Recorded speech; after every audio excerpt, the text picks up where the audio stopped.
जो एक से एक संवेदनशील मामला और सनसनीखेज मामला सामने आया है। नीट की परीक्षा में जो धांधली हुई है, बिहार में भी एक आध परीक्षाओं में गड़बड़ी की शिकायत मिली है, के खिलाफ कानून बन रहा है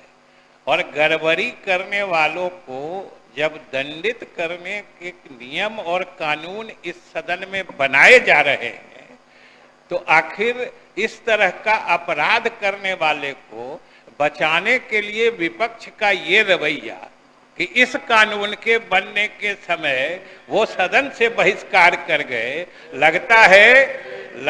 है कि इन अपराधियों को दंडित करने के लिए जो सरकार ने संकल्प लिया है उससे इन्हें परेशानी हो रही है। और ये बिल्कुल ही उचित बात नहीं है महोदय। ऐसे महत्वपूर्ण विधेयक तो जमाने में लंबे समय के बाद कभी कभी ऐसे महत्वपूर्ण विधेयक आते हैं और इस विधेयक के समय ये लोग बाहर चले जाएं, महोदय ये बिहार की जनता जरूर देख रही होगी कि आखिर गड़बड़ करने वाले लोगों से इनका क्या रिश्ता है, क्यों इनको परेशानी हो गई जब ये कानून सदन में बन रहा है तो ये महोदय बाहर चले गए।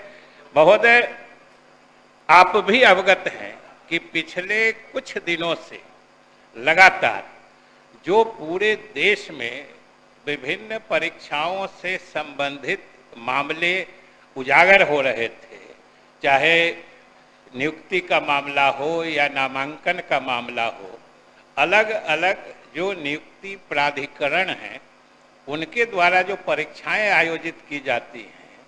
उनमें जो गड़बड़ियों की शिकायतें आने लगी, तो समझिए कि ये वाजिब रूप से देश की विधायिका और इस प्रदेश की विधायिका के लिए चिंता का विषय हुआ और सरकार ने इसको पूरी गंभीरता से लिया है। प्रधानमंत्री जी ने भी सदन में घोषणा की थी कि इस तरह के गड़बड़ियों को रोकने के लिए हम सख्त कानून बनाएंगे। यहाँ भी मुख्यमंत्री जी ने इसकी घोषणा की थी कि हम लोग गड़बड़ी करने वालों के लिए सख्त कानून बनाएंगे। और महोदय अभी इसी परिप्रेक्ष्य में जो एक से एक संवेदनशील मामला और सनसनीखेज मामला सामने आया है, नीट की परीक्षा में जो धांधली हुई है, बिहार में भी एक आध परीक्षाओं में गड़बड़ी की शिकायत मिली है और जो हमें सूचना है महोदय कि पिछले दिनों में लगभग 16 राज्यों में 48 ऐसे मामले आए हैं कि इस तरह के परीक्षाओं में गड़बड़ी हुई है। स्वाभाविक रूप से केंद्र सरकार और राज्य सरकार की चिंता इस संबंध में बढ़ी हुई थी और इसी परिप्रेक्ष्य में अभी